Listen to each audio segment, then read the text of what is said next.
Hi, everyone, and welcome to Inside AWAI. My name is Rebecca Matter, and today we're going to be covering the 5 projects you can get paid to write if you can write an email. So hopefully, if you were on this webinar, you've probably sent an email before that you've written to a friend or a family member, and you already now have the basics of what it takes to make really good money as a writer in this field.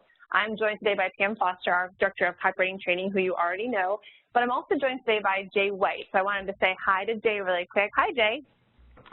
Hey, Rebecca. It's good to be here. Good to hear your voice. Thank you so much for having you.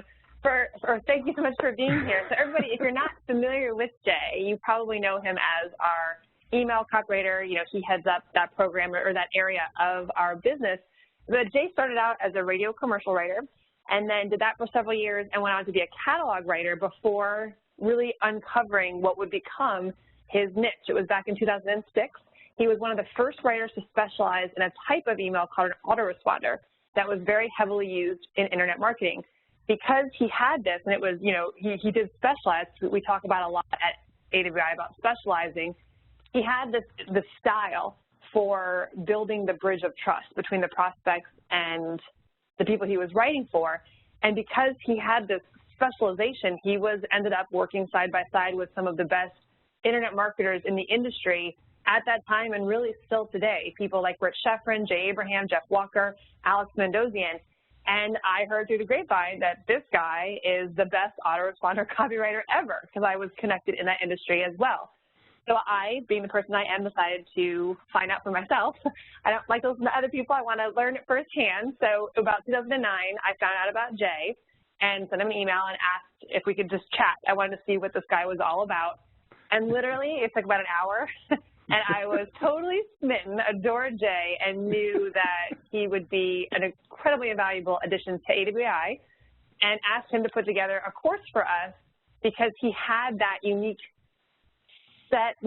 combination of skills that we look for in our experts. You know, we look for people, one of our requirements before we hire someone to write a program for us, one, they have to be working in the field that they're teaching in, and they have to be making a lot of money doing it. So we want people who are not just theory teachers, but who are actually doing it so that they understand what the industry looks like now. And they have to be a gifted teacher, which is very hard to have both of those qualities. But Jay has both of them. The program that he put together was called Autoresponder Apprentice, which again was a type of email at the time. And we renamed it Email Copy Made Easy. As we expanded it, email grew and grew. Since 2009 to today, the email opportunity is so big. We have expanded this program, and it's now called Email Copy Made Easy.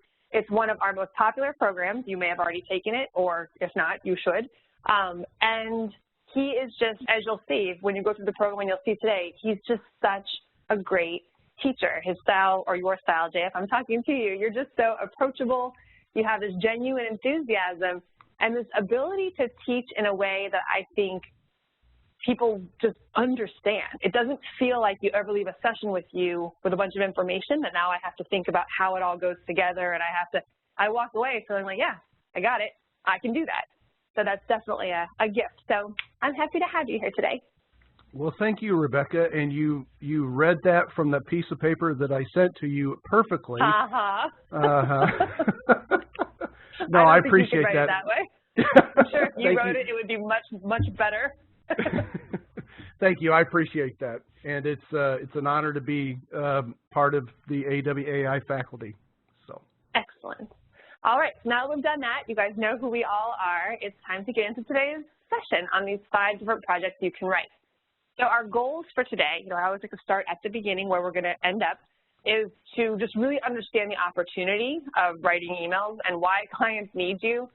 It's shocking just how many emails are being sent on a daily basis. We're going to go over 5 email types that every client needs, and there are more. We could go on for a couple of hours about different email types, but we're going to go over 5 just to kind of show you how emails differ and these different types of projects, all of which are well-paying projects. We'll start to close out with some top tips for writing winning emails. So as you go away from this, if you decide to pursue this, we'll give you some advice on how to write good emails. We'll go over the fees that you can expect to charge for emails. And then Jay will join us at the end to go over how to land clients fast. You know, part of the AWAI method for everything that we do is teaching you not only the skills, but also how to find clients to pay you for those skills. We have a big belief, if you're new to our world, that if you are just writing and not getting paid, it's a hobby. And most people who come to AWAI, they want to make money at it. So we try to always incorporate that part of the conversation. So Jay's got some really great tips and tactics for getting clients. This is something that he actually coaches people on who have great success right out of the gate. So I'm excited for that. And then we will open things up for a Q&A at the end and see what questions you still have left. So let's dive on in. First, the opportunity. I'm going to bore you with a bunch of numbers. But no, I just want to include this because numbers are important for you just to understand the scope and size of what we're talking about when we talk about email. If you just think about how many emails you get from AWAI on a daily basis, we are a tiny little company with a very small group of people. And this is, I employ at any given time, I personally work with at least a dozen writers. The company employs dozens of writers to churn out all of the emails and content and social media posts and sales letters, all that stuff. But email is just one piece of that. And it is the #1 marketing channel year after year after year. If you look at how much money is being spent on email marketing, it was $2 billion in 2014 to $3 billion in 5 years, another $1 billion being spent on it. And there's a reason. It is the primary channel for lead generation, primary channel for conversions. Even though SEO is growing and content is growing and everybody's talking about all these channels and they're spending all this money on digital advertising and PPC and all this stuff, time and time again, year after year, if you read the reports, which Tim and I love to do, you will find email being #1. It's the most effective marketing channel, which is why marketers spend so much time, money, and attention on it.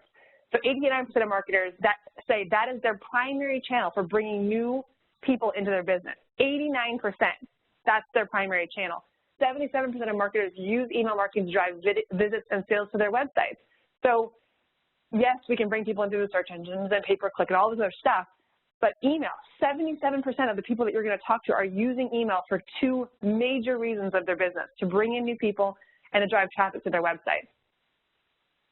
And why do they do this? Because the ROI, the return on investment of every dollar spent, is $44. And so, of course, that's an average across all these things, but that's 4 times higher than social media, than direct mail, and paid search. Crazy, right? As a marketer, I get really excited about this stuff because I want to know, where do I spend my money? Like, where do I put in my attention? And I will tell you, at AWAI and every other company I talk to, email is #1.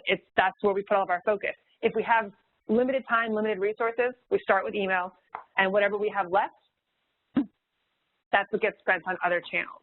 So it's such a huge opportunity for you. Every client, I can't imagine a company that you would ever talk to who isn't sending out emails.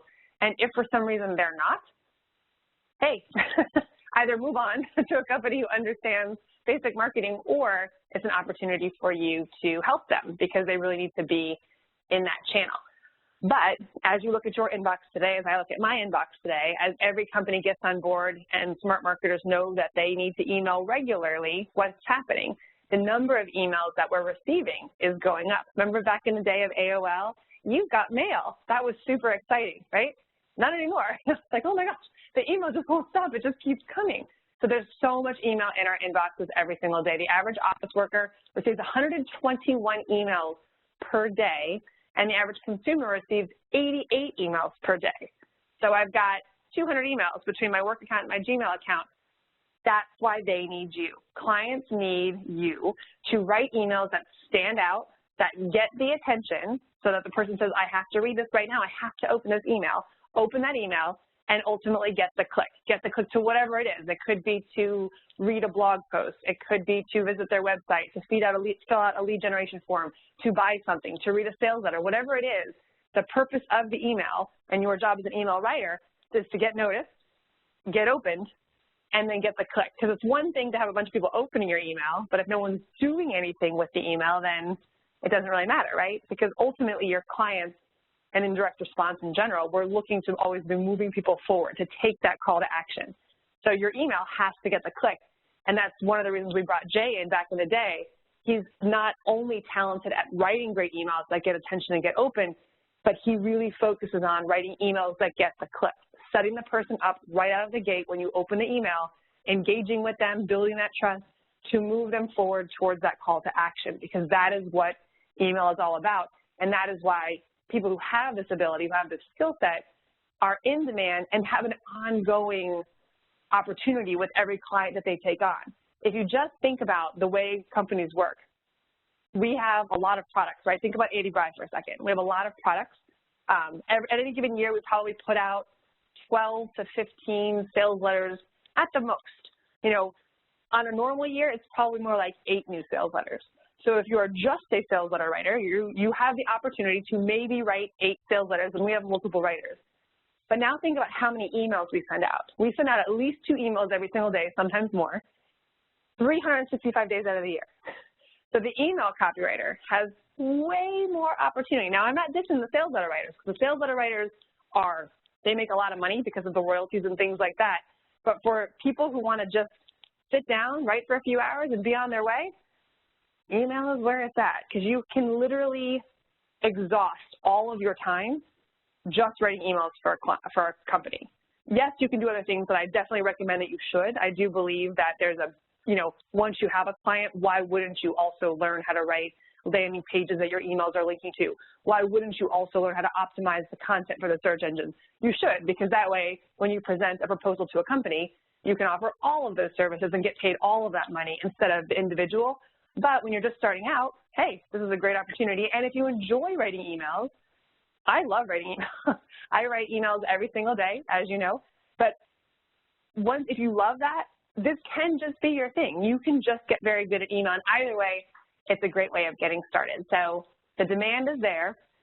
It's very easy to learn how to write an email. Again, you know how emails work. You are a recipient of emails on a daily basis, so you understand how you use email. You understand the emails that get your attention. You've already been training for this without even realizing it.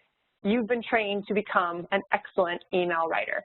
So they need you, and now let's talk about what we're going to do about it. So there are 5 different project types that we're going to cover today.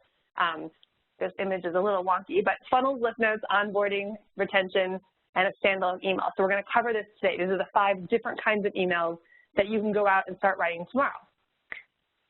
So the first one is what we would call a sales promotion funnel. And usually it's ultimately leading towards a purchase. Jay is fantastic at this. This is what we used to call the autoresponder. And basically a funnel starts with someone taking an action. I've given you my name for a free report. I have attended your webinar. I have watched your training video. Whatever the thing is, I took an action. But at that point, I wasn't ready to buy. Many times in most businesses and most sales cycles, people aren't ready to buy at first meet. Hi, my name is Rebecca. Do you want to buy this thing right now? I'm not ready yet. Like, you need to got to warm me up a little bit. Maybe we should have coffee and get to know each other. That's the same thing with prospects who are looking to buy something. They read an email, they looked at an ad, they read an article, they read your free report. Something happened. They took some kind of action, but it wasn't an action that warranted a direct sales pitch right away, or it wasn't even trying to sell them in that moment. The marketer was just trying to capture the lead, and for that person to say, I'm interested in the solution that you're providing. I have a problem. That's why I downloaded your report, how to get rid of inflammation in your body. And now you know I am a prospect, someone who's looking to get rid of inflammation. You have a supplement that helps get rid of inflammation, or a special report that tells me about it. I now have told you I'm a potential prospect for you. Now you have the opportunity to sell me. It doesn't happen with 1 email. It doesn't happen with 2. Sometimes it can take 7, 14, even 21 different touches before the person is ready to buy. And so the email writer's job is to have that conversation, to continue down the path, to keep them moving forward, so that when they are ready to buy, they're primed, they're ready for the sales letter, and they can actually take that next step, which is to make that purchase. So here's an example of a funnel email, and I think this is probably, seeing that it's about golf, I'm guessing, Jay, this is yours? I'm guessing you sent in the sample? This is Jay's, yeah. Yes, it is. I figure that's one of your passions, right? Playing golf and now writing in the golf industry as well? Yeah, I was deeply, when I wrote this, I was deeply invested in the golf industry as a writer and as a player, as a pretty bad player, but as a player. So what action did people take right before this? When they got this email, was there something that they had done at this point? This was actually an email that was going out to a very large list of golf enthusiasts. And the thing about this was basically the goal was to get them to a landing page where they could get some free videos. The videos would show them a very unique type of golf swing that they could possibly learn from a kind of a quirky guy in the industry. And the great thing about this email, and I know we'll talk about subject lines later, but if you look at the subject line, Tiger called this swing frightening.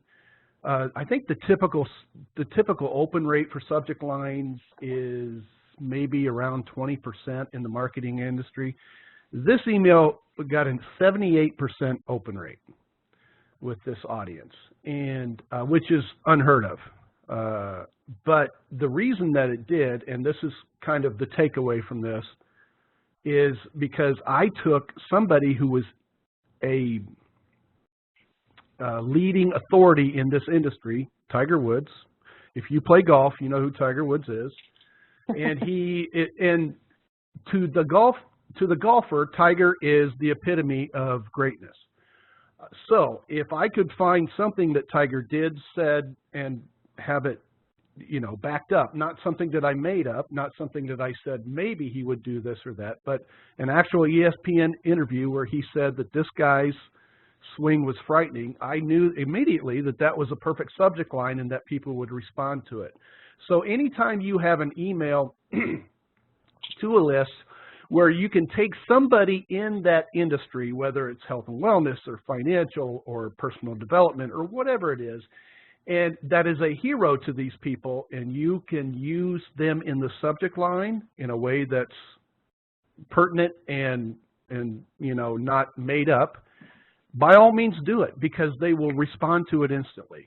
Again, 78% open rate on this thing, so it was crazy good.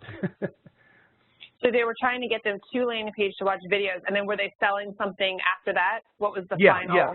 After that, they were being sold a course on how to learn this guy's swing. Perfect. So that's I just important one. Go ahead. No, I was just going to say, all I did was take the authority that Tiger has in the marketplace, and I built on that and used that to generate clicks and to generate opens on this email, and it worked like crazy. So awesome. So everybody on the call right now, so some of you are familiar with email marketing, some of you aren't. Open rate is just the percentage of people. If I send it to 1,000 people and 100 people open it, that's a 10% open rate. So it is a metric, one of the many metrics that we look at when evaluating email marketing. As far as what it means, you're really going to want to talk to each client individually. The open rate will be based on the audience and the quality of the list. I can mail, 1 million people from a horrible list and get a really low open rate, or I can mail a high quality list that has, it's a smaller list, but it has really good targeted people, and the open rate can be much higher. So don't let that impact you. You always want to talk to your clients. What is your typical open rate? And that way you'll be able to tell if your emails do better than or worse than their normal open rate. And that is a conversation. Just by saying that, you will elevate your perceived value right out of the gate, even being able to talk about that. But so the important thing about this is that Jay knew exactly who the list was. So with a funnel email, you're writing to a specific set of people who have taken some specific action. So in this case, these people had signed up for their list, basically raising their hand, saying, I am a golf enthusiast too. And so now he's taking them, I know that you're a golf enthusiast, that's why you would open this email that said Tiger called his swing frightening, and then taking that next step. Now I'm guessing there were other emails in the sequence that followed. How many were in the funnel? Yeah, I think we mailed about 5 in this particular promotion. And so this is what I love about funnels, is that so Jay gets paid for every single email that he writes. In a funnel series, there's going to be 5, 7, 10, 12, 15. You and your client are going to discuss that. But so getting your foot in the door on one project like this, let's say he made $500 for this email, that's $2,500 for 5 emails, which is why funnel writing is so much fun. And you can expand these opportunities as much as you want. The client might say, oh, I'm thinking like 3 emails. Well, then you just turn around with this great ideas for emails 4 through 7 and say, are you sure? Because I really think that we can continue this conversation, and here's how I'm going to do it. Here's emails 1 through 7. Maybe we should do 7 emails instead. So funnels are great because you continue. You're basically continuing a conversation, trying to push people towards that ultimate action. Well, I didn't want to. I was going to throw in what we're on that slide on the Tiger Woods. Somebody's asking if you had to have legal permission to use his name there, Jay. No, not in this case. If you read the email, you'll see that it says, Tiger once said this about Mo Norman's swing in an ESPN interview. I went out and found that interview, looked at it, made sure what he was saying was legit, was about the person that is we're learning the swing from in this course. So with that said, he put it out there to the public in this ESPN interview, and so I made sure that I sourced him with that first line, and you know, that's why I was able to do it. I can't, you know, obviously you don't want to do that and make something up, or don't want to do that and intimate that somebody is, you know, endorsing, right. But since I had a very solid source on this, I was able to use it. And believe me, I was so excited to, because I knew what Tiger means to this audience and how they would react to this subject line. So I was giddy as a schoolgirl to write this email because I knew it was going to do really well. And as you can see, everybody, it's not hundreds of words long. I mean, I don't even know how many words this is, but this thing took me like 20 minutes to write because it wrote itself. You know, it's got 3 links in it. There's all these places where they can go find out more. It's just very simple, very straight to the point, and it worked like gangbusters. So this is the kind of thing you can do and get paid for it. Excellent. And that's one other point, too, with him talking about the quote from ESPN. The more you're reading, the more you're exposing yourself to ideas that are out there in your industry, out of your industry, the more ideas you will have for email. One of the biggest challenges with writing 365 emails a year is how do I come up with 365 different things to talk about? But the more you're exposed and watching, you know, if you're in a specific industry like golf, listening to the interviews and watching and reading and being part of it, you will have more ideas than you would ever know what to do with. So that's an important part of just copywriting in general, exposing yourself to lots of ideas so that when you sit down to write, you have them. So here's an example from AWAI. This is one of our funnels that we are moving people through for our Infinity program. And this is just another example. So you have one, but this is showing a little bit of urgency. Towards the end of the funnel, you will start to get a little more direct about what is happening and that this thing is closing and that this is your last opportunity. At this point, you might start to say, this page is going away. If you're going to watch these videos, like in the last example, you're going to want to do it now. So just a little insight to funnels. Funnels typically have a beginning, they have an end, but the number of emails that are written is really determined by you and your clients. So again, you can turn these into mega projects. And the cool thing is once they're set, you can then come back and keep what we call optimizing or fine-tuning them. You know, let's look at the results from emails 1 through 7. Okay, 3 isn't working as well as I thought it was. Let's try this other idea. You can get paid again to write that next email. Now you're invested with your client and you are somebody who's seen as a team player and an asset, because you're not just like, can you just write the copy and walk away? You can, but if you want to keep doing it, like AWAI now has probably 24 different funnels running. So if you think about from a writer's perspective, they could start with funnel 1, go through funnel 4, and by that time come back to funnel 1, look at the results, and rewrite it all over again. So there's just this huge opportunity with funnels. So great opportunity. I'm just looking at the time, so we have to move now. The second opportunity for email writing is what we call a lift note. Now, we call a lift note internally at AWAI. The idea actually came from direct mail. A lift note in a direct mail package is a letter that's outside of the actual sales letter. It's a small, short letter. It's usually written by an industry authority, somebody who gives some credibility to the package, and its job was to lift the response of the sales letter. Once we moved into internet marketing and email marketing, we used this word and we took it over to emails. And the way we refer to it now, a lift note is basically those short emails that get them to the sales letter. So typically your lift notes are not driving to free content or moving somebody along. Lift notes typically are driving to a sales letter. And they, you know, if you think about Can You Write a Simple Letter, which is our control sales letter at AWAI. That letter is 20 years old. It has been our control for 20 years. Everybody has gotten close to it. Nobody has beat it yet. But imagine how many emails over 20 years had to be written still to this day, because we can't mail the same emails to you more than one time. So lift notes are very short emails, usually, 250 to 500 words, emphasizing one particular idea or benefit that gets into the sales letter. It's not supposed to talk about the sales letter. It's not supposed to talk about the product. You're not doing any selling. You are literally just coming up with an idea that is relevant and that can move somebody to the sales letter, that can get them ready and excited about reading the sales letter. If you read any of my emails that come by my signature, you're going to see a good examples of lift notes. It's a collateral piece. That's what we call anything that links to the sales letter is called a collateral piece. So content, funnels, search engine optimization, pay-per-click, social media, all these other efforts. Like the sales letter is the center. It's the nucleus, and everything else is collateral that's pointing at it. But this is a one collateral piece that's needed again and again and again by your clients. Just one sales letter, they still need to keep writing new emails. It's often signed by someone connected to the reader. So in our case, AWAI, you join our list, you know who I am, you know who Katie is. So usually the letters are signed by us, even if the sales letter is not. But it's usually signed by somebody connected. There's some relationship there. The product is rarely mentioned. So again, you don't have to do any selling. You are just setting somebody up with the idea that is of interest that would make them a relevant reader for the sales letter. So you don't have to do any selling unless it's later on if you're running a campaign with a client and they are closing out, let's say, a special offer, you might mention the product at the end. But in general, you're just saying, here's an idea. Like, for example, if I was talking about Jay White's program, my email might be something to the effect of, AWAI members always ask me, what is the fastest way to start making a living as a writer?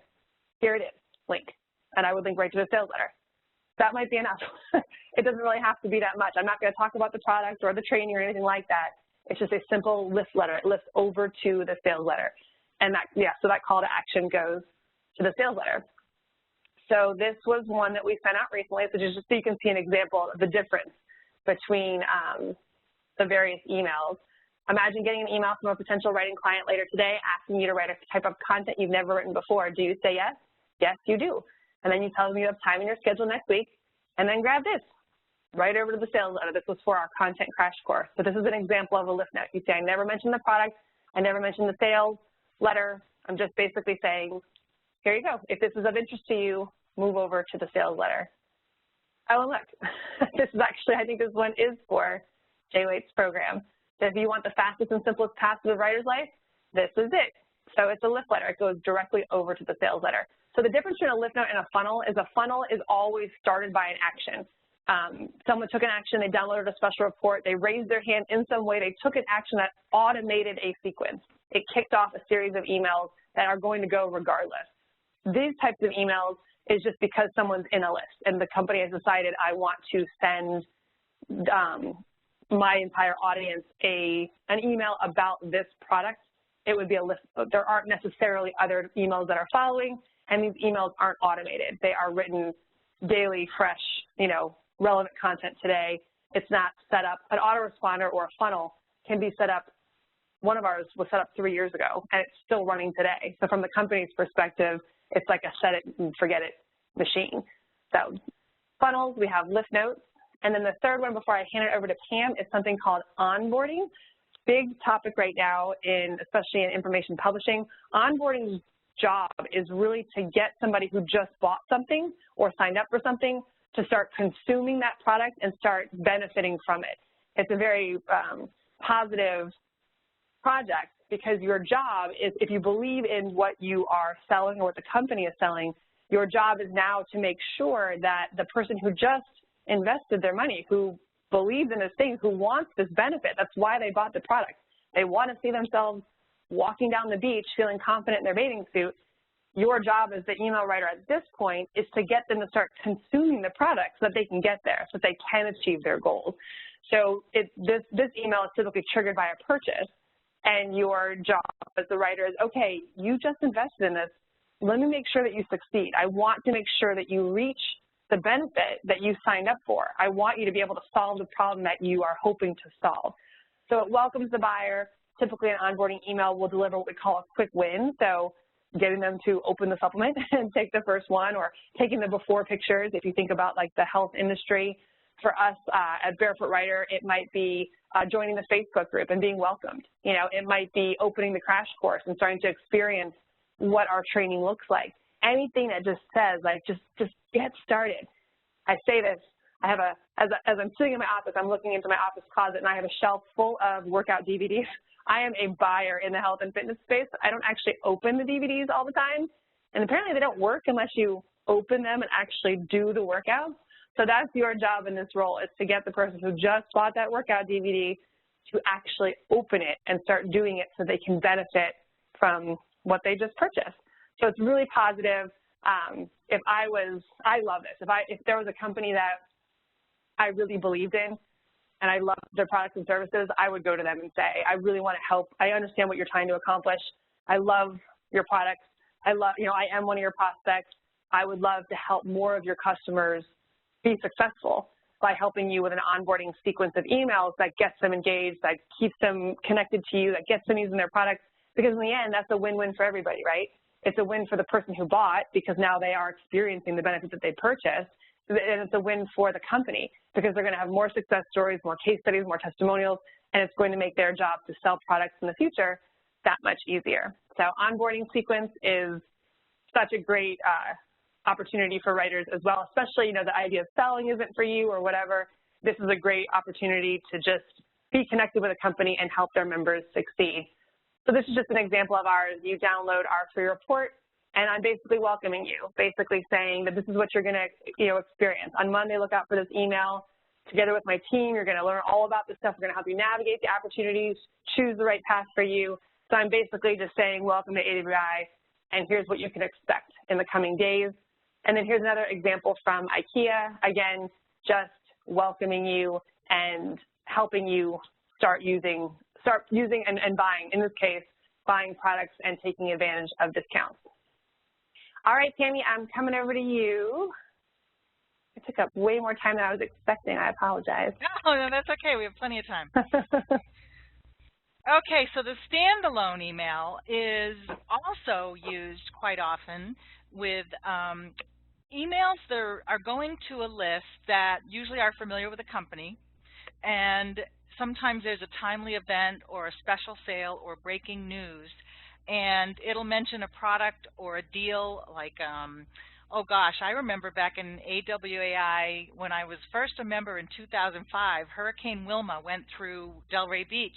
And Rebecca, you remember that. And our building, our roof came off.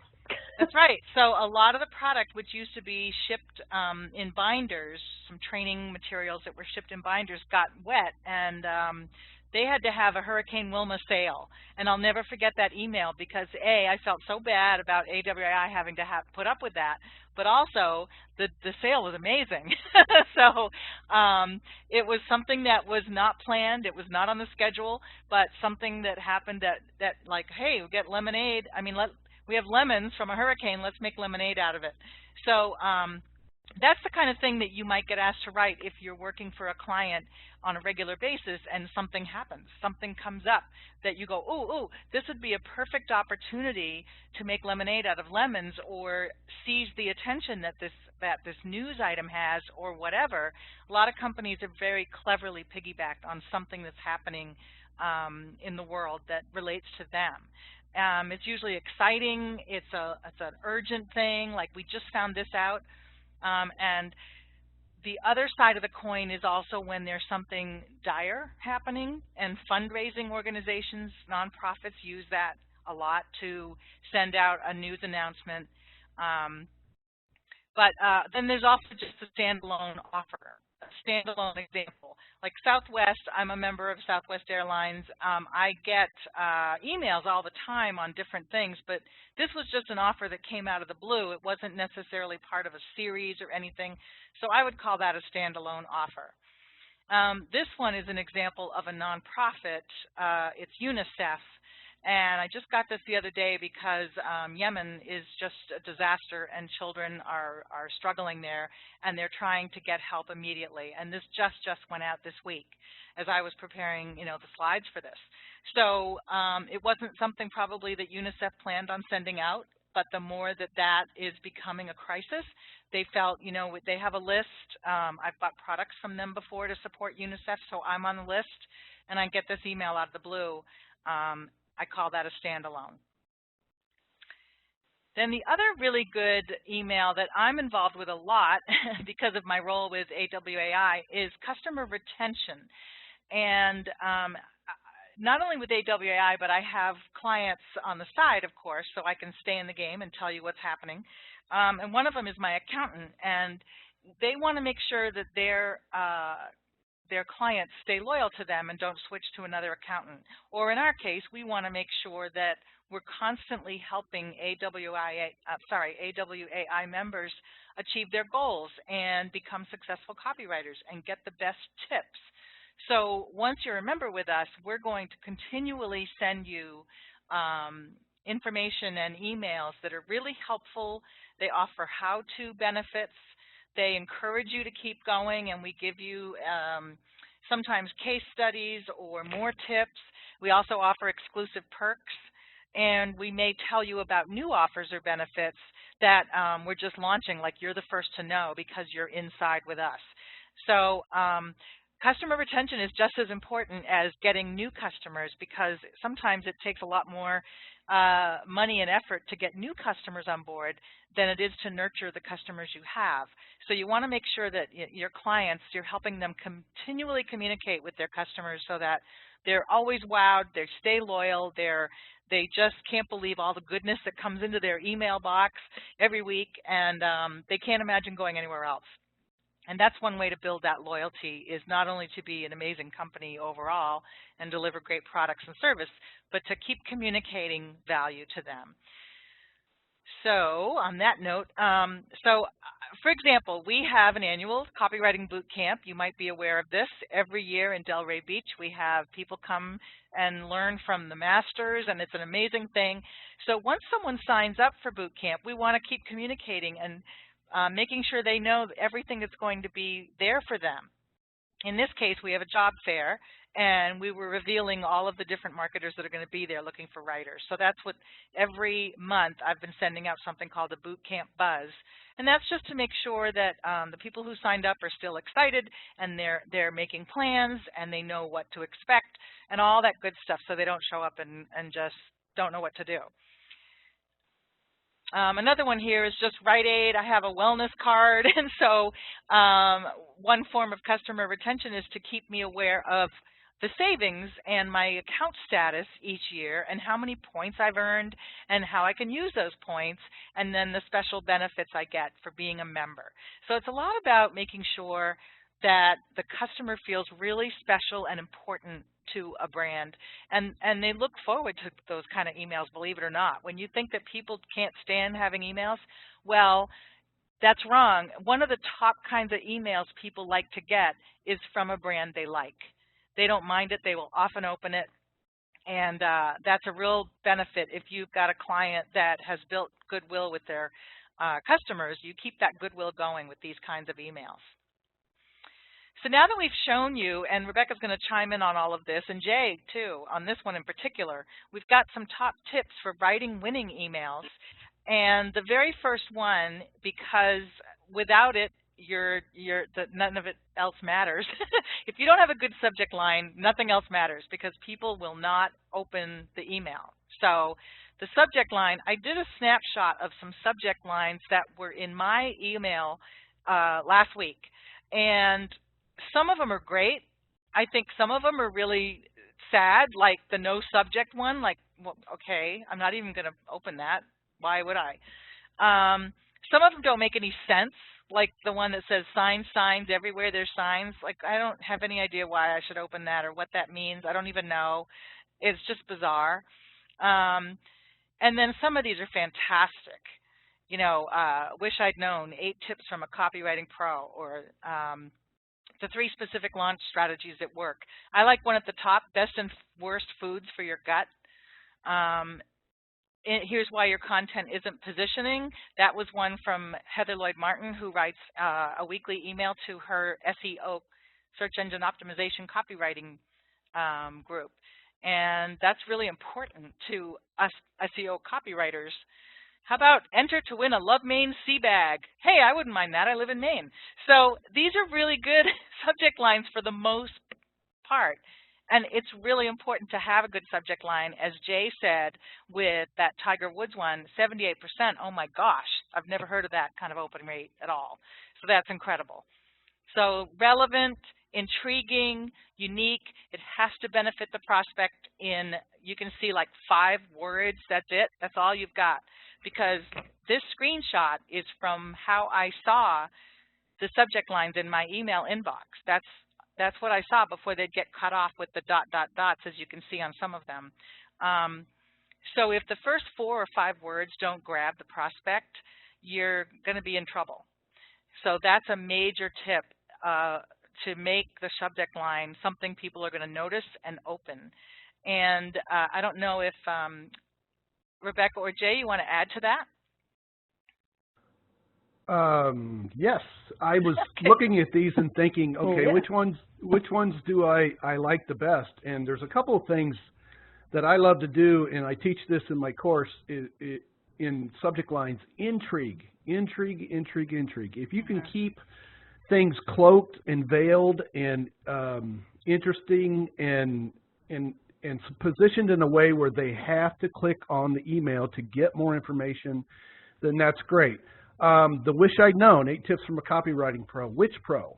Is it Mark?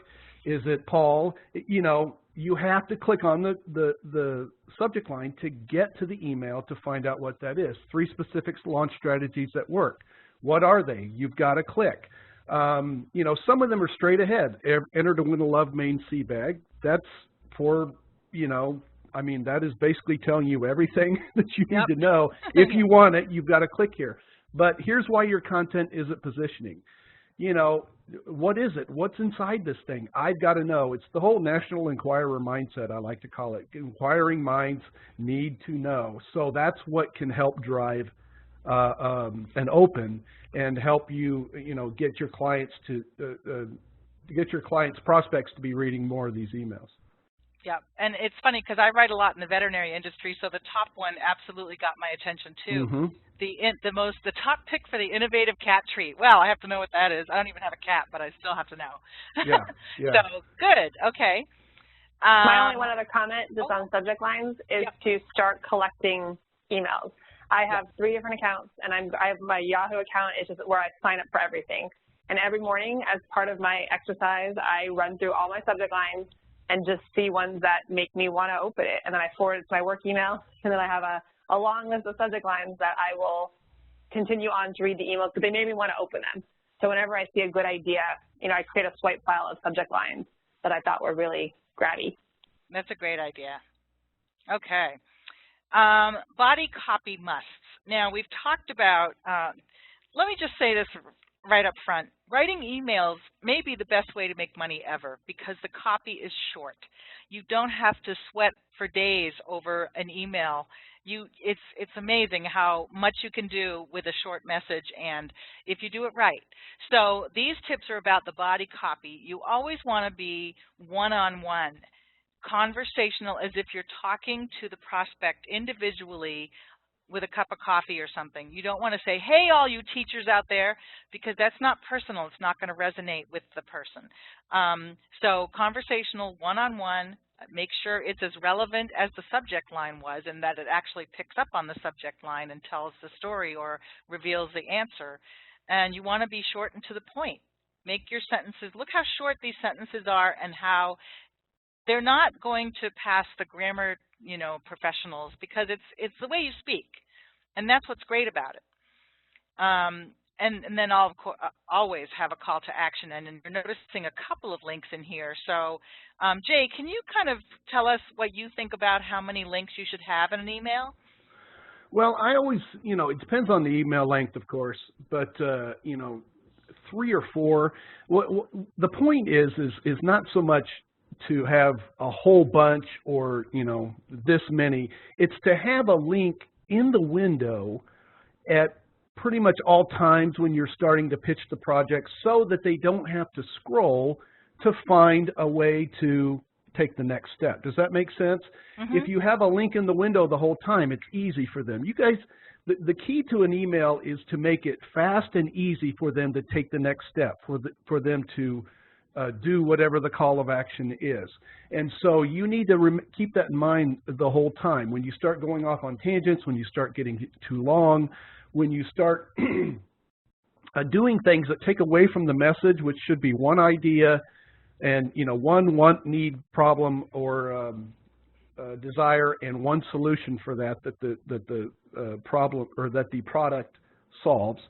And then, you know, make sure that they have that one idea, that it's easy for them to read, and that they have a place to go in their window at all times. So, you know, 3 to 4 maybe. If you get more than that, then you're starting to look a little chintzy. Right. Yep. Good. Okay. Simple structure for writing emails. You've just seen examples of that, but I want to reiterate that it's going to be personal, like a personal letter. So dear so-and-so, or dear reader, or dear fan, or dear Southwest Flyer, or whatever. Short sentences, put in links more than once, like Jay said, but, you know, test it, and it all depends on what you're writing about. Always remember the PS. Believe it or not, after you sign Jay White at the bottom of the email, adding a PS can improve click-throughs. I don't know why, it just has been tested, but if you add that PS, it's one more thing that catches their eye that they can respond to, and it does lift response rates. If you can personalize the email, and it's really up to the client's platform that they use, like do they use, not SurveyMonkey, but MailChimp, thinking monkeys anyway.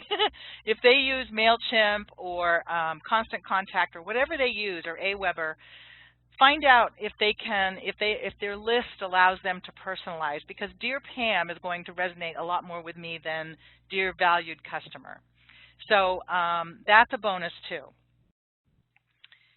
Now, we have, if you don't know this, we've got an annual report that we put together with the state of the industry on copywriting, but also a list of fees, the 75 top projects, including email. So I took a little slice of that report here to show you some of the fees that you can earn as a copywriter when you're doing email. Autoresponders or funnels, $100 to $1,000 per email. So, Jay, can you speak to what fees you've seen real quickly? Yeah, you guys are right on line. Whenever any of my students ask me about rates, I always point them in this direction, because this report is so spot on with what you can charge and what the industry demands. So, 100 to 1,000. Yeah, that's pretty close, depending on of course, the list, the client, your experience, and we'll talk about that in a minute. But okay. you know, you guys are right in the perfect ballpark here. Good. Okay. So if you want to download that report, you guys just go to awai.com, copywriter-rates, and we're going to have this replay up on the Inside AWAI page, so if you miss this now, all these links are going to be clickable when you watch the replay. Okay, and I'm trying to click to the next slide, and it's just thinking about it. How strange. Okay, well, let me hand the ball. Hang on, it's... All right. I got it. Okay, I got it. Sorry. Okay. Oh, my goodness, it just went crazy. All right, Jay, now I'm going to have you take it away, because this is the most exciting part about the email world. Oh, hi, Rebecca. Sorry, I was trying to help you, and then I know. WebEx is being a little weird to me today, so we'll just keep going. So, Jay, this is your part, because you know better than anyone how to land email clients. So I'm going to have you take away this, but let me know when you want me to change the slides, because I still have the ball on that. Okay, great. Thank you. All right, let's talk about getting some clients, folks. This is the biggest hurdle, you know, I've been teaching and coaching students for almost 10 years now. This is always the place that I get the most questions about. Okay, great, Jay, but how do I get the clients? So what I'm going to do today, I'm going to give you 3 real quick tips to help you kind of kickstart and get things in motion as far as getting clients for email and honestly for any kind of copywriting, okay? Let's talk about the first one. The first one is getting proactive with your marketing. There's a mindset that I see with a lot of new copywriters. They have this, what I call field of dreams marketing, which is if I build a website, they will come. And I got to be honest with y'all, although a website is very, very important to have, the chances of, you know, you launching your website, walking to your front door, looking outside and seeing a whole line of Brinks trucks backing up to your door and dumping money in your front yard, that's not going to happen. It's just, it's a little bit of a harsh truth, but it really is the truth. You have to go out and get the clients, all right? The chances of them coming to you are very slim. You have to go out. You have to be proactive. You have to have a proactive mindset that says, yes, I'm going to make the first step, contact these people, and start talking to them, all right? This can honestly transform your career. I see so many copywriters who just, they take the courses and they build the website and then they just sit thinking that, you know, it's just going to happen somehow. It's not going to happen unless you make it happen. The proactive mindset is something that I learned very early on, and I will be 100% honest with you, it has never failed to get me talking to clients almost immediately, okay? I know we're running long, but let me just tell you, in my first week of freelancing, first week after coming out of working in catalog for years, I knew nobody. Nobody knew me. I wasn't the email guy. I wasn't, you know, doing this. I was just nobody. But I went out, I got proactive, I went to people who were most likely to hire me, and by the end of that week, I had my first freelance copywriting gig for $6,000, okay? Now, they didn't find me. I went out and contacted them. I made it happen, okay? So I want you to keep that in mind. Get proactive with your marketing. Very good. Next, okay, the second thing I want you to think about is to get the focus off of your writing experience. One of the biggest things I get when I start teaching my students how to market themselves better is, but Jay, I don't have any experience. Who's going to hire me if I don't have any experience?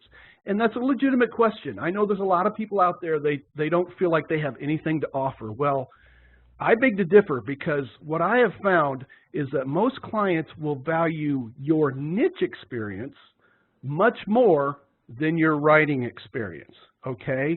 And what I mean by that is I think you should go out there and target niches where you have more experience, more knowledge, or more passion than other copywriters. I'm not talking about a type of writing necessarily, or a writing niche. I'm talking about things that you already know a lot about, that you already have more, again, experience, knowledge, or passion than other copywriters. When you approach people in these niches, you have instant credibility, okay? Let's talk about the golf industry. That's, you know, one of the reasons that I went into the golf industry is because it's a passion of mine. I know how golfers think. I know what they suffer with most. I know how they feel. I know what kind of words and phrases and sales techniques will work with them. So it was a natural fit. So when I went to the golf industry, I was writing really good copy very quickly for things that I love. And can I just tell you that writing about golf for a couple hours every morning and then going out and playing it in the afternoon, you talk about your copywriter's lifestyle. That's awesome, I know. You know? Yeah. I mean, I know a lot of you want the whole beach thing, you know, with the laptop in your lap. Nah, with me, it was writing about it and then going and playing. That was great. But that, you know, I went out to that niche and I put myself in the midst of them, of those people, and I said, here I am, here's what I do, here's what makes me more special than anybody else, my niche experience and my niche knowledge, and here's how to contact me. And when that happened, I got on with a retainer with a very big golf company, and that went on for years. And they loved what I was doing, and I loved what I was doing. So don't go into a niche just because you think, oh, well, this is what everybody else is doing. Look at niches where you have more experience, knowledge, or passion, because the clients will see that immediately. They know they don't have to train you. They know they don't have to teach you how to write for their niche.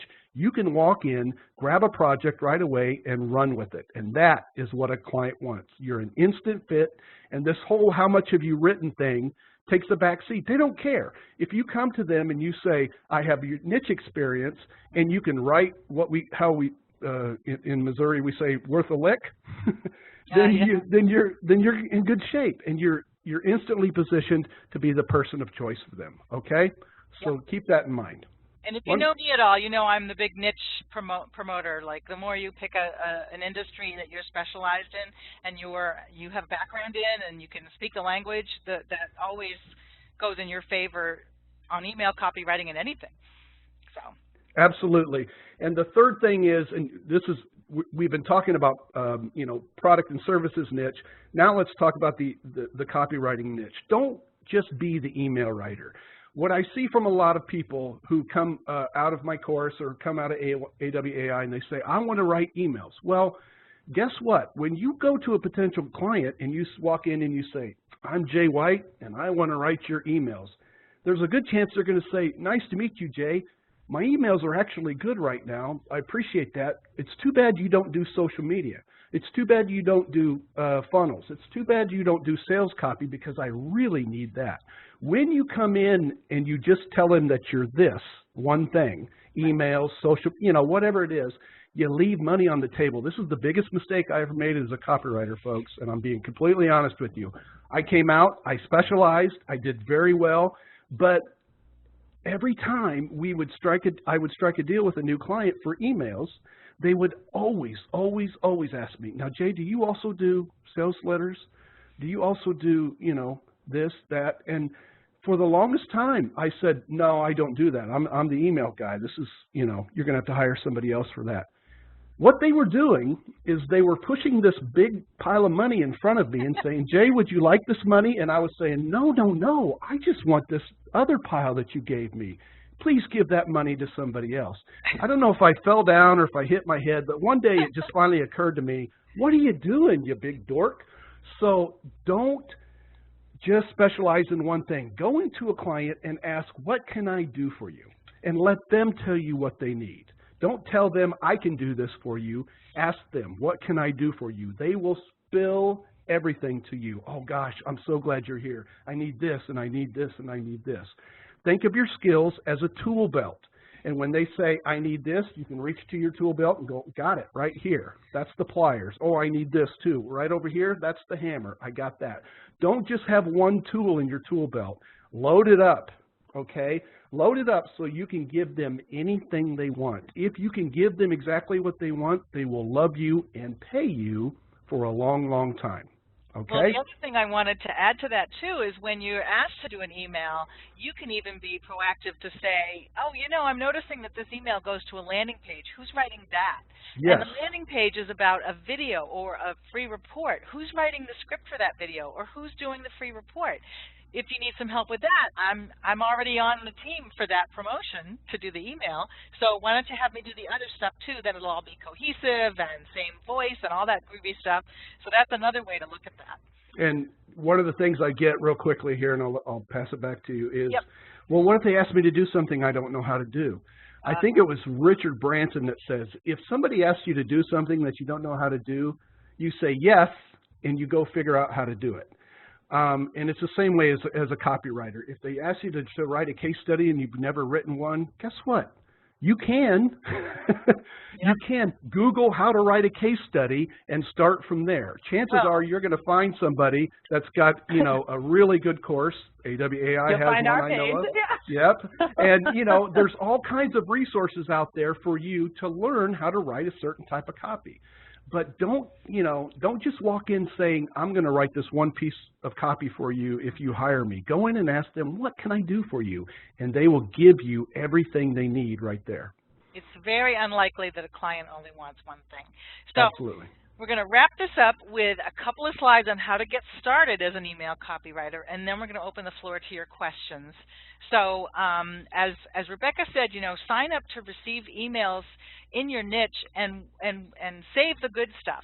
Keep a swipe file of the good emails that you get, subject lines you like that make you want to save them or open the email, and then how's the body of the email? Did it make you, if you're in that industry, you know, did it pique your interest and get you to click through to see what else, you know, where it leads next? Read emails every day, like save strong samples, as I just said. And then another idea, too, to kind of get email osmosis going into your brain is to handwrite the emails that you want to be able to write.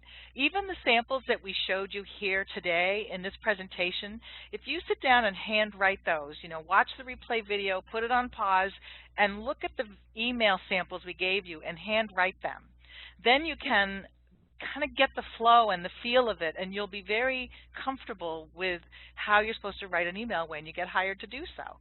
That gives you great practice. Do it every day. Write emails every day that are about a business purpose, even if it's just for practice in a Word doc on your own desktop. It's not something you mail out. Just keep going and then write emails to potential clients selling your services. And the better you are at that, the more they're going to see, well, gosh, that email caught my attention. They must know how to write emails. Ta-da! Now, if you're looking for more resources on this, someone asked, I think, in the Q&A, where do we actually learn how to write emails? Well, that's why we're here. So we have a whole bunch of free articles on this subject, and if you just go into our awai.com search, and then the question mark Q equals email, and again, when we put the video on the replay on Inside AWAI, you can just click on that link and go right there. But in the meantime, you can go to our website and look for free materials, free resources, and you'll find the articles archive. And you could just put email in there, and you'd find out how to write emails. We also have a couple of programs. Jay's is the first one on the list, Email Copy Made Easy. And it's wonderful. It's so conversational and fun. I love that program. And then we also have a badges program where you can learn 8 different projects, and we do cover funnel emails and regular sales emails like the other types that we discussed. Those are in there too. So those are some resources you can check out if you're interested in knowing more. But you know, even if you just want to start with the free stuff, there's a lot in there. We often talk about what makes email work these days. And on that note, we want to thank you all for being here. Go ahead, Rebecca. We're going to open up the Q&A. We're having a little bit of technical trouble answering the questions now in the Q&A, so I'm going to flip over to prioritize, and Jade's going to flag them for us. But just a real quick thing on the link that will be in this PDF of the slides. Those links will be clickable afterwards. I happen to know, working at AWAI, that there is a deal on Email Copy Made Easy coming up soon. So I went ahead and asked our team to open that deal now. So for those of you who want to get in, don't go through the main catalog right now and to get the program that way. Go through the link that's in this program. I have posted it in the chat. I'll try to post it in the Q&A if I can get WebEx to work for me. And then I'll send you an email on Monday with a link as well. That way you get the deal. And it's a really good deal. I want to say it's at least a couple $100 off. It might even be more. So use the link that's in that follow-up email. Okay. So I'm going to run through some of these questions real quick. I'm going to fire them to you guys as well. Jade, if you can keep on prioritizing and clearing them, my controls aren't working on my side. But real quick to Jacqueline, how do you get samples? Do you write them yourself? Absolutely. Anybody, anywhere can write a sample for anything. And if you are going to say that you can write emails, that you can write social media posts, that you can write online content, you should have examples. All your potential clients are looking for when they ask samples is just that. It's just samples of your writing. So make them up. Jay has had people who have taken his program and then written writing samples about themselves, like selling their own email writing services, and landed clients that way because they were demonstrating what they can do through conversational emails. It just happened to be that they were selling themselves instead of something else. So definitely write samples.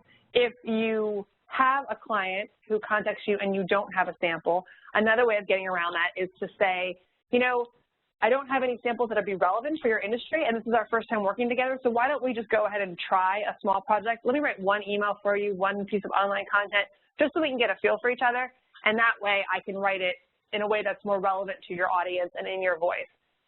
No client is going to say no to that. It's almost like getting a free audition for you, and they get to kind of see if it's a fit for them as well. They'll pay you for the one email, and if it doesn't work, you can both walk away, and if it works, great. You've now had the audition, you've landed the job, and can move forward from there. But there's no reason why anybody can't put together samples, so just put them together. And then once you have clients, then you'll have tons of samples, so you can replace those later on. Can you type the letters instead of handwriting? Is that as effective in terms of practicing the flow? I highly recommend you write instead of type. If you're doing what Pam is talking about, where you're trying to connect to the flow and connect to the voice and the way that they're doing it, the brain works differently when you're writing by hand. You can do some research on that through Google, but you'll see time and time again that the mechanics of the way that the brain works when it's connected to your hand that way, it's a proven science. So we highly recommend, if that's the reason that you're doing them, that you do handwrite out letters. I understand why handwriting is important. Same thing if you Google that, just, you know, learning through writing by hand. Even our in-house writers, when they are working with a copy chief, a lot of times copy chiefs will just rewrite their copy at times because, you know, Paul Hollingshead or Mark Ford or someone like that just gets an idea and they rewrite it. I do the same thing with emails. Sometimes it's just easier for me to rewrite it than to give instruction. When that happens, our in-house writers, who we've been writing for a couple of years now, they still handwrite the revisions that came in from the copy chief because they want to, like, get inside Paul Hollingshead's body, like, and see what it would be like to write from his perspective as he was reviewing this copy. So definitely handwriting is a great tool to get better, to become a better writer. I've noticed very obvious typos in emails that I've been getting from a company I'd like to eventually write for. Are typos a tactic used to make an email seem more personalized? No, but it's really hard not to have typos. We have some of the best editors and proofreaders, and even if, you know, they go through everything, you might have at the last minute, people are human, they can miss typos, they can make a mistake, but even after the email leaves a proofreader, someone else touches it, a marketing person touches it, a technical person touches it, so typos can somehow get back in, the document didn't get saved properly. It's not a tactic, it really is likely just a typo. So I would just revise the emails and say, I've got some great, I wouldn't go in with that as your reason. I would go in with some ideas that you have for their emails. You know, I've been reading your emails for a while. I love getting them. I've got some great ideas that I think that are different. That might be a new way for you to connect with your readers. I'd love to talk to you about them, right? That's a great way of getting in there and showing your value out of the gate. So how would I find out the subject line open rate statistics on an email I write for a client? You ask them. This is very interesting. People who just start out, they assume that the clients, the marketers, are going to keep the data close to them. I wrote an article about royalties, about how royalties work and how you negotiate them with clients, and I couldn't believe how many comments, all of the comments almost, were about how can I make sure that the clients are being honest with me? How can I see the reports? How can I prove? How can I audit? It was all of this, you know, distrust in the numbers. And I've never heard of anybody being in a situation where the client wasn't willing to share the numbers, unless they're not planning on working with you anymore, and they're like, hey, thanks so much, I'll see you later. But if you think about the clients that you take on as partnerships, you're going in trying to help them solve their problems. So you kind of have to know what you're working with, right? It would be like going to a doctor and asking them to fix you, but not telling them any of the symptoms. You have to look at the numbers, otherwise you don't know what you're up against. How do you know if your email was good? How do you know if it was bad? They should want you to know those numbers because they want you invested. They want you to feel connected to the results. It's always about the results. Jay, Pam, me, we can all read an email and say it's good, it's bad, it's not going to work, it's going to be great. It doesn't matter. The market ultimately tells us whether the email copy worked or not. Some of the worst copy where I've seen it, I'm like, we can't mail this, ends up being great. And I think it's because, you know, the market tells us it resonated in a way that we weren't expecting. So the metrics are so important, the results. So just ask them, and they will gladly share them with you. Pam, do you want me to keep firing through? Or if you want to jump in, I feel bad that I'm just firing, but we have so many questions, and I can't answer them. I was going to say, I am physically unable to type anything into Q&A, which is very unfortunate because I'm seeing lots of questions I could answer with a typed answer, but I'm so sorry of the technical glitch. But No, shoot questions at me too if you want me to answer them, but I'm here. Why don't you guys both, so I'd love to hear this one. I think, Jay, you told a little bit about your story, but I'd love to hear from both of you. How did you find your first client, and what did you do to approach them? Go ahead, Pam. Start with you, Jay. Oh, start with me. Okay. Well, it was that first week. Literally, this is what happened, guys. January 27th, I believe it was, 2006. First day of freelancing. I'd left a good job with benefits and vacation and retirement and insurance and all that stuff to venture out on my own. Woke up that morning, walked around the rest of the day with my head in my hands going, what have I done? Because all of a sudden it hit me, holy smokes, I'm going to have to like really do this now, right? And so I have a feeling there's a lot of you nod your head thinking, yeah, I did the same thing. And you know why? Because we're human and we have a little freak out session. But on Tuesday, I sat down and I said, who is most likely to hire me based on what I already know and what I can bring to the table right now? And I came up with 11 people who produce catalogs, because I'd come from a catalog background, who produce catalogs. Just by Googling them, just like anybody else could, 11 companies, sent them all the very same email, guys. Just changed the greeting. Hi, Fred. Hi, Mary. Hi, George. Hi, Sally. And sent them the same email. I said, this is who I am. This is what I do. This is what makes me specially qualified to help you, right? And this is how to get in touch with me. I sent it out on Tuesday morning at 9 a.m. By 12 o'clock, 3 hours later, I had heard from 3 of those people out of the 11. That's about a 27% response rate, which is, I was like, wow. And I talked to all 3 of these people. By that Friday, one of them was ready to hire me, and I had $6,000 coming to me in the mail. This was for Sky Mall catalog. I got to write for Sky Mall for a while. Talk about a blast. What fun that was. Yeah. But that's how I got my first gig. And again, I was proactive. I went out and got it. I said, who's most likely to hire me based on what I can bring to the table right now? And this is what happened. Can it happen for you in a week? Why not? It happened for me. It may or it may not happen. It might happen in a day. It happens for some of my coaching students pretty quickly. But the thing is, if you sit and do nothing, you will get nothing. If you go out and get it, that's where the rewards are. Okay. Excellent. And Pam jumped out and jumped back in to see if she can have, if that helps us be able to answer via chat in the Q&A. Cheryl is asking how to make contact with the proposed client first. Do you recommend calling them over emailing?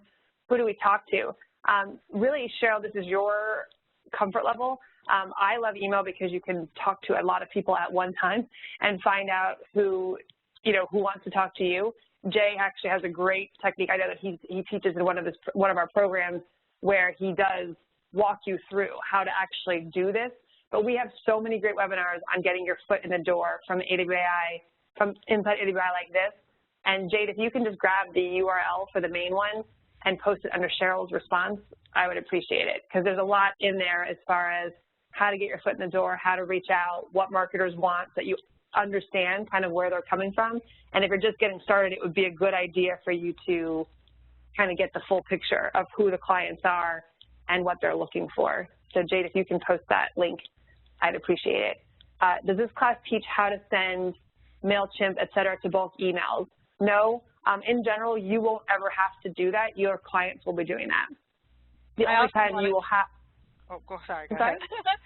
The only time you will have to do that would be for your own lead generation purposes. So if you're building your own list of names and you want to then mail out, you might use something like MailChimp. Very easy tutorials, though. But in general, and this is a question that comes up across everything that we teach, especially on the web side of writing, you are just sending in the copy. You're not managing the technical stuff. You're not managing their list.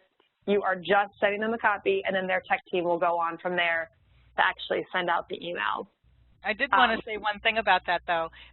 If you are technically proficient and you want to send them out, you could charge your client even more and manage that for them. But there are so many different email platforms out there, you just would want to go with one and use their tutorials and stuff to learn how to do that. But some people can make extra money doing that. Every now and again, I get the ability to be able to type something. Yeah, I left and came back. Now I think I'm better, a little better. So Marie says $100 to $1,000 is a large range for an email. What factors determine the low and the high end, and how do you explain that to a client? So Jay, I'd like to hear your answer on that, and I'm going to answer it as well. Like for us in the AWAI world, it really depends on how close you are to the sale and how much the topic, how close you are to the sale, how big the topic is that you're writing about, and like the length of the email, and how much the potential sales are. If you're writing, your fees won't be necessarily be the same for every company. If you're writing for a local yoga studio who's trying just to get more people to show up for their Thursday class, you're not going to be able to charge as much as if you wrote for a national yoga company who's looking to sell yoga franchises, right? It's a little bit different of a sales process, and so that can determine, the size of the company alone can determine the rate. But Jay, how do you usually price out your emails, or how do you discuss that with clients? Well, you know, you're spot on, Rebecca, with that. And one of the things, and I get this question a lot, well, how much should I charge? One of the things I try to do to make it more simple for my students is say, well, how much do you want? Let's say that you were charging by the hour, which I don't recommend, but let's just say you were. How much would you want to make an hour as a copywriter? Do you want to make $50? Do you want to make $75? Do you want to make $100? Okay, let's say you want to make $50 an hour as a copywriter. Now, how long is it going to take you to typically write an email for this particular client? Is it going to take you 2 hours, 4 hours, whatever? Then do the math. If it's going to take you 2 hours and you want to get paid $50 an hour, that's your rate. $100 for an email. If it's going to take you 4 hours, see how that works. Now, I have a set rate for mine, but I've been doing this a long time, so I can, you know, I can stay with that. But Rebecca is so spot on with the fact that, you know, look at the product, look at the list, look at the business. You know, Joey's house of salami is not going to probably pay the same rate that PepsiCo is, right? So let's just it's an excellent point. That's an excellent point. Really tiny businesses don't always have the budgets that we're talking about here. Consider your client, consider your knowledge of the industry, which again, your niche knowledge is can be leveraged to build your value in that industry, right? So you can build value and raise your prices because of the way that you know the niche and the products and services inside that niche better than anybody else. So it's a little bit of a dance. I think what you just said there too, like the underlying messaging is what's it worth to you, especially when you're just starting out. You know, like Jay said, if it's going to take you 2 days or 2 hours, what are 2 hours worth to you? Maybe you overprice it by a little bit, but either way, if the client would have paid more, great, but you're getting what you want. So you're still walking away from that situation feeling positive. You know, you don't want to walk away from the situation feeling like you're undercharging, as in you're not getting enough for your time. So when you're just starting out, just like what Jay said, say, you know what, I want to make $50 an hour. It's going to take me 2 hours to write this email, so I'm not going to go below $100 for emails, but I'm probably going to bump it up even a little bit more. Maybe when I'm starting, I charge $150. You know, or the situation might be where you end up talking to the client and you ask them first. It's okay to say, show me yours before I show you mine. Ask them how much they charge, how much they pay for emails. And then you can say, oh, you know, I'm actually more expensive than that, and go up from there. Lots of times they're going to put it back in your court and say, what's your proposal? But you can ask that question as well. But I like Jay's sentiment of when you're just starting out, decide what you're worth, what your time is worth for now, and just make sure that you're pricing above that. And that way, no matter what, you walk away happy, feeling like the time was well spent. All right. Need help writing an email for submitting a roofing construction home remodeling proposal. What I would recommend there is going over to one of our member groups. So we have AWAI on LinkedIn, we have professional writers on Facebook, as well as our online copywriters. And you could just say, hey, I'd like some input. I've written this email. Any suggestions for making this copy stronger? My recommendation when you do that is to give a little bit of backstory as to what you're trying to accomplish. So I'm trying to get this proposal approved. I'm trying to negotiate a better deal, whatever the thing is, so that people understand the end game of where you're going. But yeah, that's a great way of getting some feedback and some help. Do you post examples of pitches to get clients? For example, what you just said would make a great pitch that you can grab and customize it to fit the client you are pursuing. We don't post them per se. There's a really great series on our website by Ed Gandia. He does warm email prospecting, and he really walks you through kind of how to massage your emails accordingly. Like Pam was saying, just like she was saying with personalizing makes the emails more effective for your clients, you know, Dear Pam is better than Dear Reader. I really believe if there are clients that you want to work for, take the time to write an email to them. I get at least half a dozen emails every single day of people trying to sell me various services just because of my title in the company. So I have people contacting me about payroll systems and hiring and web development and software, all this stuff all the time. And I can't tell you how many generic emails I get, and I just delete them because they're not really emailing me. The person who takes the time. I had someone email me the other day saying, I just saw your last post on Twitter. It was so great. I think blah, blah, blah. I'm like, well, wait a second. If you had actually been to my Twitter account, you would see that I haven't posted in like 5 years. So I immediately deleted the email thinking, I know this isn't written to me. So you know, if there's someone you really want to write for, I would write a specialized email. But go to our website, search under the authors, under the free resources, you'll see content. Go to the article archive and search for Ed Gandia, G-A-N-D-I-A, or else warm email prospecting. And there's a great series from him. It's a video series that walks through different kinds of emails and how you actually do that. Jay, what were you bringing to the table for your first gig? So I guess they're saying, why did they hire you? That's a good question, and I kind of I was kind of touching on it. You know, with the catalog companies, I was bringing to them, you know, 6 years of experience with Bass Pro Shops. So I knew how to write catalog. You know, in that particular case, I had a skill that I could leverage and market, and that's why they hired me.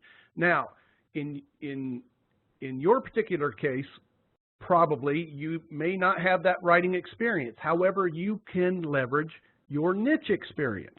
Okay, let's say let me give you just a quick example, and I know we're running long, but this is real quick.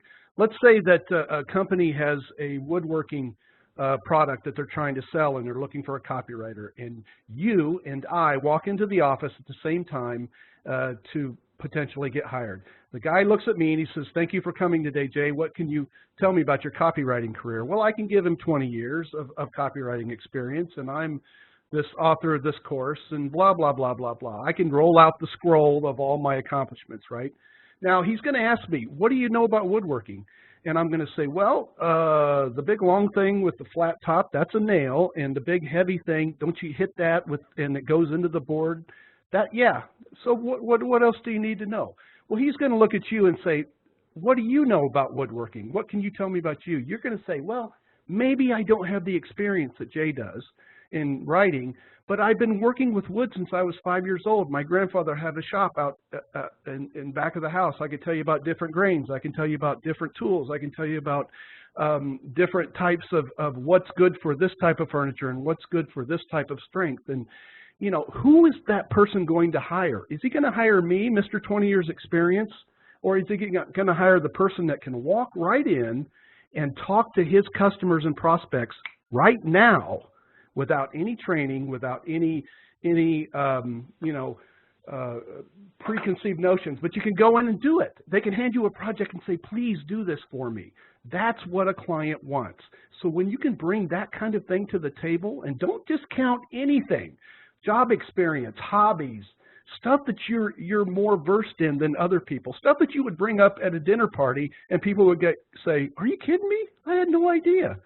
You know, I have one student who ice skated as a kid, and on her first day of marketing for her, she got contacted by one of the directors of the Olympic channel because of her experience. It wasn't that she was a great ice skating writer. She'd never written about ice skating in her life, but she had the ice skating experience, so she could write for that particular niche. That's what I see people getting, that's the easiest way I see people getting jobs when they have very little or no writing experience. Leverage what you already know about the niche. And we have such a great webinar on that, on the Inside AWAI that Pam put on, is how to pick your niche based on that. And it can be work experience, it can be personal experience. Like I know people who've launched their business in martial arts because they trained for 10 years, and that was, you know, who better than somebody who had been in that industry for 10 years. So even though they hadn't worked in that space, it didn't matter. You can leverage your work experience. Liz Farr was a CPA. She wanted to be a writer, 0 years of writing experience, didn't matter. She just marketed herself to CPAs saying, I know exactly who you are, what your problems are, what you need solved, and I can do that for you because I'm a copywriter who understands. I'm going to answer a couple of these questions really quick. Holly, I did answer in the Q&A, and Intanu and Raymond, I'm coming to you guys next about lists. Holly wants to know what a good subject line is for self-marketing to a prospective client. And I wrote you, and my answer really was, quick question. That is what I'm answering. The subject line could just be quick question. What I want to talk about subject lines in general, you really need to think about how people use their email. Email is a very intimate channel if you think about it. It's my personal email box. So when you come into my inbox, you're writing me a personal email. So think about, if you want to get your email open for a prospective client, think about what you would open. What are the emails that your colleagues send you? What are the emails that your friends send you that you genuinely open because of the subject line? Not just because you recognize the name, but because the subject line is like a normal email. It's not trying to be 8 ways I can help your business succeed by Tuesday. That's salesy, right? Email is a genuine, intimate channel. So talk to the person like a real person. So a quick question is an example of something that you might open, but just think about that. Look through your own inboxes today at work and think like, what are the emails that I open? And again, some of those canned emails that I get, they get me every now and again. And I open it, I'm like, they got me with the canned email. But the subject line was so good, I saved that subject line. And what cracks me up is when internally I get an email from like Katie, oh, you got me today. And it was the writer's life or whatever it was that I sent out, but she thought it was an email directed at her and she wasn't expecting it. So just think about that when you're coming up with subject lines. All right, let me talk about lists for a second. Someone is asking, how do I rent an email list? You will not rent an email list. In general, that is a very bad practice. You don't want to, that's basically spamming. The person did not ask for you, you're putting them into a big list, and that's just not a positive business practice. If your clients are asking you to rent email lists, I highly recommend not doing it. They should be building a list the right way. They have a great program on building lists, but list building is a big part of this industry. And, you know, they need to build lists the right way, which is with consent. I want you to email me. That being said, in lead generation like this, where you're trying to reach out to potential clients, you're not going to rent a list per se. You're going to compile your own list. You're going to be doing genuine research. You're providing you're reaching out to say, hey, person, I have a service that I think that you need. I'm in your industry. I'd love to talk more.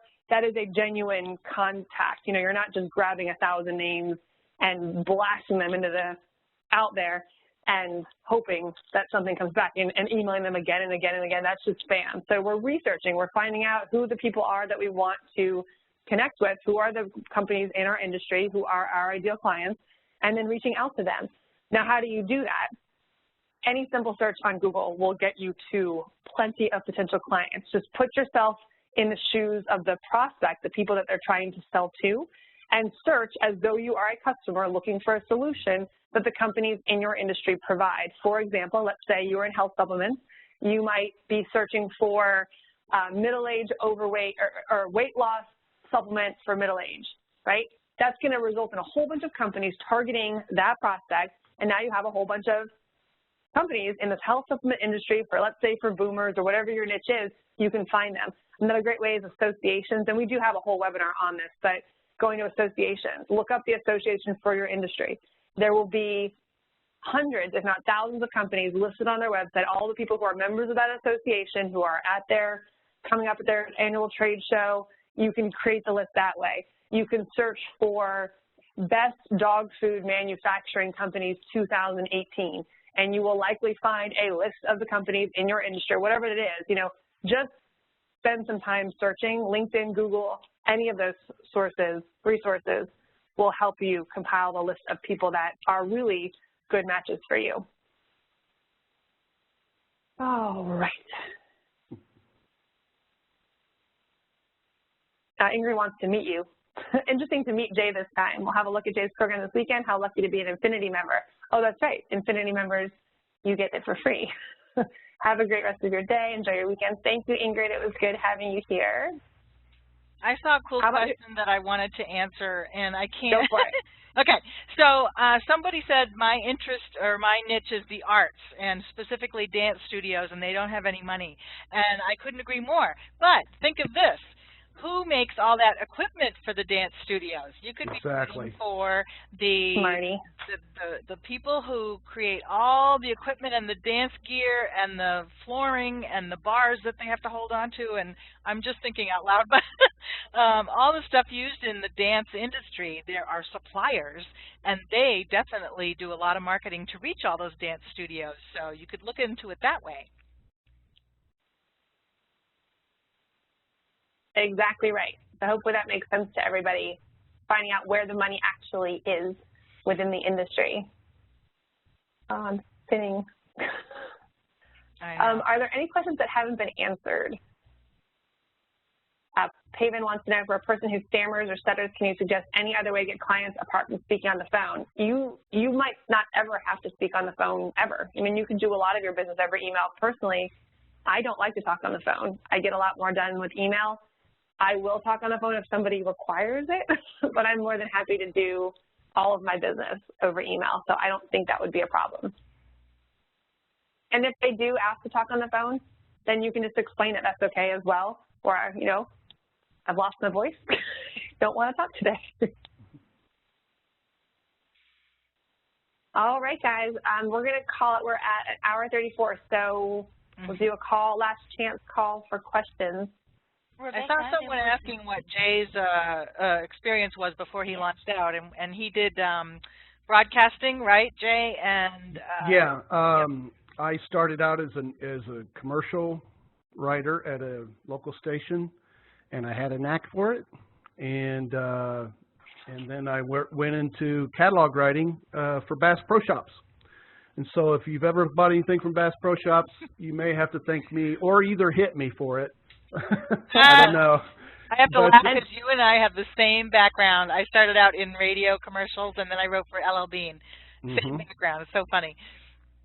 Yeah. So after that, I wrote for a small period of time for LASIK surgeons at a small agency around the country, and then I launched my freelance career in 2006 and never looked back. Yep. So what you're doing, folks, or what you're thinking about doing, do it. This is the best decision I ever made, besides marrying my wife. Yay, well, Rhonda. Yay, Rhonda. This was great. The first year of my freelance career, I almost tripled the highest salary I ever got as an in-house copywriter in my other jobs. So if you're thinking about do it. Just do it with 100% of yourself. Don't go into it half-hearted. Go into it full steam ahead, and good things will happen to you, okay? I'm nobody special. I am nobody special. Believe me. I'm just a big dorky guy from the Midwest. Yeah, we but think you're very special. I happened to find something that I did well, and I was able to get a few clients and make a career out of it. You guys all have that same ability. I promise you. Awesome. You just got to tap into it, move forward, be proactive, and go get it, okay? And if you choose to take my course, I'd appreciate it. I will be there to help you every step of the way. And on that's the perfect. Oh, go ahead. I'm so sorry. I just wanted to answer a niche question. If anyone has a question about niches, please go watch our Inside AWAI session on niches. We spend a whole hour on that with all the questions answered about choosing a specific niche. There are so many different questions about it that it's too hard to get into them here and we've already covered it. So please do go over there and check that out. It's free. It's available now if you want to learn about choosing a niche. All right, guys. The recording will be up on Monday. I will send you an email that has the link to that, as well as anything else that we've come up with between now and then that we want to add to it, which we oftentimes do if we find resources and things that we think will be of interest to help you. But thank you guys so much for joining us for another Inside AWAI. We love doing these. If you have any ideas or requests or suggestions, if it can help you make more money and move forward faster, you can count us in. We will put together a webinar where we'll bring in experts like Jay White.